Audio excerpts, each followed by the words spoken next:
Hi, everyone. It's me, Krylios, Team Racing Productions MC and producer. And joining me today, we have the wonderful wordsmith, Larry Benjamin. Welcome. Thank you so much, Krylios, for having me. It is a pleasure to have you here with me today. I'm so glad to get to chat with you. I first met you, I believe, at maybe an Ask Racing show or some other Team Racing Productions event. I think it was Ask Racine. Actually, it was the week of Yes. it was just before Outright. Ah, there we go. Yes, it was just before All Right. And that was maybe 2018, could be 17, one of those years, maybe. Yeah, one I can't remember which one. Might have been 17. Could have been 17, but ever since then, I've low-key been obsessed. And I follow you on Twitter, so I feel like I get to hear your thoughts and your musings and your words every day. So it's great to be able to have a full-on, sit down, chat, sesh, kiki with you. So first of all, let me just start it out with just having you talk about yourself a little bit. So introduce yourself to our audience and let them know a little bit about your background and experience. Oh, wow. Okay. So I'm Larry Benjamin. Pronouns are he, him, his. I write gay fiction. Some people call it gay romance. I call it literary romance. I've been doing that for nearly 10 years. Four books. Fourth book just came out in November, and it was just nominated for a Lammy Literary Award. So yay! Hey, Awards is June 11th. So keep those fingers crossed until June 11th for us. I love In the that. date. I know. Thank you. I'm so excited. It's actually the second time I've been a finalist, so maybe I'll win this time. Yeah, Ah, that's exciting. And during the day, I work for Mazzoni Center. I'm Director of Communications and Development, and Mazzoni Center is the largest and oldest LGBTQ serving organization in Philadelphia. We do a lot of HIV care, trans, gender affirming services, food bank, housing programs, and general preventive care. awesome, awesome, awesome. Well, you are a man who does a lot. And I'm rooting for you in the Lammys this year. You said you have been a finalist before. For what book was that? That one was the second novel, Unbroken, which was sort of an automatic. Unbroken. Yes, that Awesome. might have And been when now, we met when that came out. okay, okay, fabulous. And now you are a finalist again for Excellent Sons. That must be Yes. super duper exciting for you. What was the process of writing Excellent Sons like? How did you come up with the idea? What was percolating in your mind that you really wanted to get out on paper and out Um. to the audience? Cool. So actually, it started from. So I am one of. I have four brothers, three brothers. I'm Mhm. sorry. I'm the middle one. My younger brother Vernon. Has always just been the perfect son, right? He was the Mhm. quintessential excellent son. When my parents got older and they got sick, he took care of them. Like after my dad died, he took care of her with my mom. He lived with her. He made sure she made a doc. He just did all. He's just an excellent son. Like he was just perfect. And I Mhm. always thought about what did it take to be that excellent son. I think I was a good son. I think we all were, but I think he was exemplary. So I wanted to examine this idea of what does it look like to be an excellent son, and what does that cost you as a person, and how do you like Mhm. carve out your own life while doing all of these other things. So that was kind of the genesis for the book. That's And the main awesome. characters, Go ahead. yeah, the main characters became Asian because I take the train to work and I was kind of obsessed with this one Asian kid I saw. Something so I started just writing. Like I tend to see things in words. So I just Yeah. started writing descriptions about him and imagining his life. And that's why the characters are who they are, because it Oh was my based on him. God. Yeah. I love that. I love that. I that's the thing I do. I play a game with my friends. Like we'll be on the train or we're traveling somewhere or we're people watching, sitting down waiting on something, people watching in an avenue for a minute or something. And I just start telling the whole story of that individual walking past, just look at them, how they're walking, what they're saying, how they're reacting, and coming up with an entire story around that. So it's so cool to see how that can transform into an entire novel. You know what I Yeah. mean? That is really Yeah. exciting. I do that all the time. I walk down the street, I see somebody, and I make up a story about them. Usually, if I'm with my husband, it annoys him because he's like, you know nothing about these people. Like, it has nothing to do with reality. It's kind of my perceiving what their life might be like, right? I think the Yes. other thing I talk about a lot too is my writing is I call it found art. in that it's based on Mm. things that I've seen or experienced or even Yeah. conversations I've heard. And so much of Mm-hmm. what's in the book is stuff that I overheard in conversation. And I remember that, Mm. oh, one day I'm going to be able to use this. And so that's how it Mm-hmm. all comes together. Oh, love that. Love that. I see it says here that it has an erotic retelling of a classic fairy tale that both centers and drives the novel. Talk to me a little bit about that fairy tale and how fairy tales have inspired any of your other writings. Yeah. So this was that part of the book was so much fun to write. So it's Mm-hmm. essentially and a few years ago, 2 years ago, before I started writing the book, I had read Pinocchio, like the Ah. original, beautiful translation, Mm-hmm. loved the story and became kind of obsessed with it. So I think I Mm-hmm. read it twice in succession. And when I sat down to write this book, I needed something to connect the two parts of the story. So I decided to write a fairy tale. And the fairy tale essentially is an erotic retelling of Pinocchio. Right. Ah. So instead of his nose growing, and all it all comes about because the main character in the fairy tale decides that he's through with men. Mm-hmm. And so he decides that he goes out to buy a dildo and he runs into this old Chinese chemist who has this special latex. And the Mm. latex dildo starts talking to him. And he uses that to build an entire man around the dildo. Wow. Okay. I love that. Okay. All right. That is exciting. That is exciting. That's a great way to look at it. And I guess this will be one of these fabulously inspired works by Pinocchio. I think there are two Pinocchio movies coming out in 2022. So it all goes together. It all Trust comes me, there together. won't be anything like what's in the book. I love it. I love it. So, Larry, when did you find out or realize that you had this love for words and this love for writing and creating a story and creating a narrative? At what age did you start doing that? Oh, I think I decided I wanted to be a writer when I was probably 10, maybe 12. And it was Wow. because my mother at the time was in college. She was a teacher and she was going for her master's or her bachelor's, I forget which. And one of her assignments one summer was to read The Great Gatsby. Mm, And so I was laying around the house and I read it behind her and I just loved the book. And it was the first time I'd seen somebody use words to paint an image. It's like, oh, yes. this is so cool. I want to do that. So I started doing that. Yes. And I didn't do anything with it because I told her I want to be a writer. My parents were like, you'll never make any money being a writer. So you need to figure out what you're going to do to make money. Right? So I was like, okay, fine. So I kind of wrote it aside, didn't think anything about it. And I had written after the movie Philadelphia came out. I hated the movie. I didn't think it did a good job of representing what it was like to live through the AIDS crisis and what our Mhm. relationships look like when you're in a relationship with somebody who's ill. Yeah. So I wrote a lot of editorials and stuff. It was before Twitter and stuff. So I just wrote editorials on paper and people started saying, well, if you can do better, you should just write something better. So I sat down and Ah. wrote what became The Sun, the Earth, and the Moon. And Mm-hmm. I'll never forget, I was so proud of it. I worked so hard on it. I sent it out to a bunch of publishers, and everybody said the same thing. There was no market for a story about gay men and the AIDS crisis. So it sat in the drawer for 17 years before I pulled Yeah. it out and got it published. Wow. Yeah. That is crazy. Wow, wow, wow. Well, Larry, you have written so much and you have been inspired by so many things and so many people and so many situations. Talk to me about fantasy. Talk to me about fantasy and how you approach fantasy and fantastical elements when it comes to storytelling. I think those are fun. And I think one of the things I try to do with the fantastic is to blend it into real life. So after a Mm-hmm. while, it becomes hard to tell that this is fantasy. That's pretty much what I Mm. did with that middle piece about the retelling of Pinocchio. But Yeah. also when you look at Vampire Rising, right? These vampires are created as very real people. Mm-hmm. And so much of what happens within that story has happened in human life, right? So when you look Mm-hmm. at the oncoming of the vampire virus, which makes you a Mm-hmm. vampire, it follows the track of the AIDS crisis, Mm-hmm. Mm-hmm. right? And Mm-hmm. so Mm-hmm. it follows the HIV track, and all of the symptoms and stuff are the same. But in this instance, some people see it as a good thing.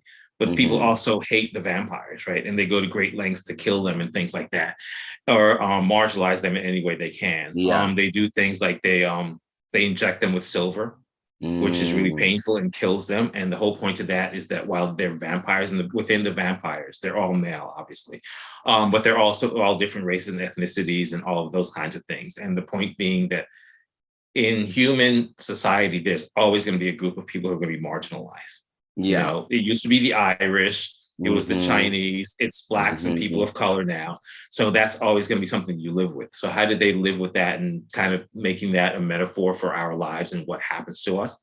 And the fact that we really are resilient. So when they think they wipe out the vampires, you have this little one inkling of hope that they're kind of regenerating, right? Because even with us, Ah. we always come back. The gay community, like you've tried for hundreds of years to keep us down, we keep coming back. Always, always. I love that. So you've actually talked about the Great Gatsby, maybe at least twice during this interview already. So I know that you are a huge fan of the Great Gatsby. Talk to me a little bit about what the book means to you, what the movie brings to you, means to you, and of course, I know you're a fan of the Mia Farrow version. How has that influenced you and your writing and your life today? I think it's like I said, it was the first time that I'd seen beautiful words strung together. Like just the way he writes is just magical, right? Yeah. And you get these images in your head. And the way he portrays the people, like they're flawed, but they're still really attractive in a way. Like you can't get away from them. You just get into their lives. You want to know what they're going to do next, and you carry them with you. I've carried all of those characters with me throughout my life. So when I wrote the first one, which is now The Sun, the Earth, and the Moon, that was heavily influenced by that. And when you look at the fact that the one main character in there, there's two reasons. The one main character in there is like Gatsby himself, like mysteriously wealthy, right? He's a young guy. He just has all of this money, and that was for two things. It was frankly fun to just write a story about somebody who could do anything they wanted. Yes, they're limitless. They're limitless. I So love that that. was so much fun. It made it limitless for me, right? But the other piece of that was, and this was inspired by Diana Ross, who I'm also a huge fan of. I Oh remember she my talked about God, yes. I'm a huge Diana Ross fan. oh my God, she's the best. But I remember reading once where she was talking about how proud she was. She grew up in the projects poor. She made her own fortune. She married a billionaire. And when her mother was dying of cancer, she did everything she could for her. And at some point, she realized that no matter who she herself was or how much money she had, there wasn't enough money or doctors in the world to save her money, to save her mother. And for her, that was very humbling.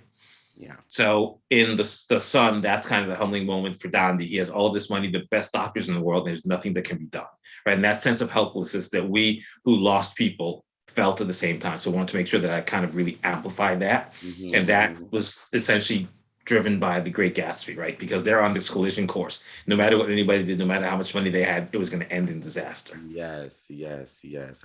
I can't remember. I can't forget the first time I saw it, and not the Mia Farrow version, but actually the one that came out in 2011. Because I read the book before I saw that movie. I never saw the Mia Farrow version first. But even from the new version, it had this heightened sense of reality that really drew me in. It was almost surreal. And that story certainly resonates, and especially with people who are lovers of stories and lovers of following characters, and certainly flawed characters, but just seeing where they end up, seeing how their situation changes, and seeing how it all ends. Talk to me about the power of words, Larry Benjamin, because of course you are a lover of words. What do words and the power of words mean to you and for society at large? Yeah. So I think two things. Words, number one, only have the power we give them. So when people talk about somebody calling them names or stuff, for me, calling me a name or a slur or whatever only has the power I invest in it. It can't hurt me unless I invest that word with her. Right. So that's something that I always like talked about. But also the power of words. I think for me, it's the ability to write something down and make somebody feel something. Right. Pretty much that's kind of all I want you to feel is feel something. And I'll give you an example of how that worked. With Unbroken, I got a letter from an 85-year-old woman who had written, I don't know if I ever told you this. So she had read the book and she wrote me because she had a gay son and a gay daughter. And she said she always was supportive of them and loved them, obviously, unconditionally. But she said until she read Unbroken, she had never imagined what that journey for them was to become their true selves. It's like, and that was the point of that book. That right? is powerful. I know, right? It was like imagine that. Like my goal was to show you what my life was like and have you walk those steps with me. And this woman who had nothing in common with me kind of got that journey and it Yeah. influenced the way she saw her children. Oh my I God. think in Very that same book, powerful. the other book, The Son, when Gandhi died Mm-hmm. of AIDS, from the beginning, if you know anything, that he was going to die. From day one, you kind of know what the Yeah. trajectory. And I got all this hate mail from people who really fell in love with him, and they were really upset that I killed him. They were like, he was so wonderful and loving and kind, and he had so much to live for, and you killed him. Mm-hmm. And when I stepped back and I thought, well, first of all, I didn't realize that people would get that emotionally invested and actually write me hate mail. So once I got over that, it was like, oh my God, that was it. That's exactly it. What you're feeling right now is what we felt once, twice, 10, 20 times as our friends who shouldn't have died. And so Yes. if you took that away from the book, I did my job. Mm, I see. So, And how has death and mortality, how has that played a part in your writing? Are those themes you like to explore a lot? Do you have real deep thoughts when it comes to death and mortality that you try to bring out in your writing? you're actually the first person to ask me that. Mm, In all these years, nobody's ever asked me that. And I think for me, when you read the genre of romance, whether it's gay romance or other romance, right? Death is always really far away. yeah. Death and tragedy are always removed, right? But when I write my stories, like I try to do a backdrop with these people who find their way to each other and hold on to each other again in a hostile world and against a backdrop of other things, right? Because you know yourself, no matter Yeah. how in love and happy you are, there's all this other shit that's going on around Yeah. you, right? And you have to Always. deal with that too. So I always like to throw those in there to kind of show that, right? And part of life is loving and part of life is dying. Yeah. Right. So there's no reason to kind of really separate the two, but just keep in mind that you can't let the fact that you're going to die, so it's going to die, control your life. And all these other things, like as I live my life, I try to not let all that noise, Trump and all that shit, like really interrupt my joy. Yeah, certainly, certainly. And I asked that because I have my first collection of my first anthology coming out this spring. And Oh, yay! I thank can't wait you, to read thank it. you, thank you. Me too. I just announced. So one of the stories from the anthology is being adapted into the play Leave the Door Open, which I just announced. So I would hope to see you there, by the way, May 14th and 15th in Baltimore. Yes. We'll be there. Yes, awesome, Send me some awesome. details, but I'll definitely be there. I will. I'll definitely do that. But I remember I was speaking with Nikki from Team Racine, and I was thinking about some of the stories, and I said, a couple of the stories have death in there or something with death. And then I started thinking of every story, and I'm like, I think maybe 9 out of 10 deals with death in some way, somehow. And I never really realized that until when I was done with everything and I was able to look back and kind of look at, the elements of each of the story. And, since having been, since my boyfriend passed a few years ago, I think that's the closest I've ever been to like death and mortality and just having it really impact me in a certain way. So I think after that, I was more just connected with the concept of that and being able to realize it's something, that's close. It's something that's there. It's a part of life and not something as far removed as, something that you only find, in a movie or a book or, some tragic story that you have no connection to. It's actually one of the things that connects us all as humans, the fact that we do die. So that's why I was interested to ask that question. I think, to your point, I think death is a great equalizer, right? Yeah. No matter who you are or what you think of yourself or how you treat other people, we're all going to die. Certainly, right? certainly. And certainly. that to me is like when you talk about equality, that's equality, right? You all over here don't get to live 1,000 years, right? You die just like the rest of us. There you go. There you go. The great equalizer. Well, Larry, I want to end on a great note. So let us talk about the loves in your life. And of course, we've had one of them on the screen this whole time, Gatsby, but I want you to talk about the rest that are on the screen right now. Sure, I'll start with the dogs. Gatsby is our newest addition. We got him during the pandemic. He's a Jack Russell. He's a challenging dog, but he's very sweet and loving. Atticus, the other one, is he's just a sweetheart. He's like the best dog in the world. Like if I was going to write a dog, excellent dog, it would star him. And then of course the other guy is Stanley, my husband. We've been together 25 years in June. Wow, congratulations. That Thank is you. impressive. And not just for gays, but for people in general. Yeah, it was weird because I'd known him for like 5 years before I ever went out on a date. And I had met Wow. him through work. It was weird. He Mhm. was the front desk man at a condo in town, and I was delivering the Wow. Wall Street Journal or something part-time. And we just started chatting and stuff. And I just thought he was really handsome, but I wasn't really Mhm. thinking about him in that way. So Mhm. 5 years down the line, I happened to swing by the building to say hi to him, and I'll never forget this. There was revolving doors, and I walked in, and he was sitting directly in my line of sight. And as Mhm. I came through the door, he looked up, and his face lit up like Christmas morning. He looked Aw. so happy that I looked Mhm. behind me to see he was so happy to see. Ah, And the that rest is is history. sad. The rest is We so history. back in the day, we had a commitment ceremony June 28th, which was the anniversary of Stonewall. Mhm. In 1997, we got married. Well, we had a commitment ceremony, and Yeah. then when it became legal in Pennsylvania that year, Mhm. we were at the beach in Rehoboth, and my phone started blowing up with all these people texting me and calling me and saying, "Did you hear? It's legal." And the next question was, "When are you guys getting married?" Right? So it's like, oh, shit, we can actually get Of married. course. So I had called and found the venue, and I wanted June 28th so that our we could keep the same anniversary date. And they were booked, and I explained to her it was our 17th, it was our seventh anniversary, and our 15th, I'm sorry, and it was Mhm. also the 35th or 40th anniversary of Stonewall. So they Mhm. made it work so we could get, they created a spot so we could get married on that date because it was an important date to us. So Perfect. here we are. Beautiful, beautiful. Lovely, fabulous family. How did you come up with the name Abacus? Atticus. Oh, Atticus. Oh, I thought you Atticus. said abacus, as if you No, guys were Atticus. loved Oh mathematics or God, no something. math is me. No, keep it away from me. It's Atticus after Atticus Finch. Curses. Yes, yes, yes. So of course, literary, right? We've got Gatsby and we got Atticus. Yes, of course. Atticus Finch. There we go. There we go. It makes a lot of sense. Larry, thank you so much for being with me today. You're It has welcome. been such a pleasure getting to chat with you, getting to pick your brain a little bit and see behind the curtain of that wonderful mind. It's been such a pleasure. How can people, keep up with you, keep up with everything you're doing, follow you, and cheer for you for the Lammies? So the easy way, I'm always on Twitter, so it's at Larry. At Writer Larry, I'm sorry, yeah, at Writer Larry on Twitter.